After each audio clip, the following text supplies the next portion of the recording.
Friends, welcome back to AppIQ, and in this video I'm going to show you how to set multiple timers on your Samsung Galaxy phone or your Android phone.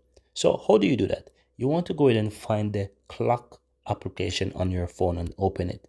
Now from here you will see it by default set under the alarm, but you want to click on the timer option at the bottom there. Now what I'm going to do, I'm going to show you how to do this. So I'm going to simply switch this to 99 and I'm going to simply go ahead and click start.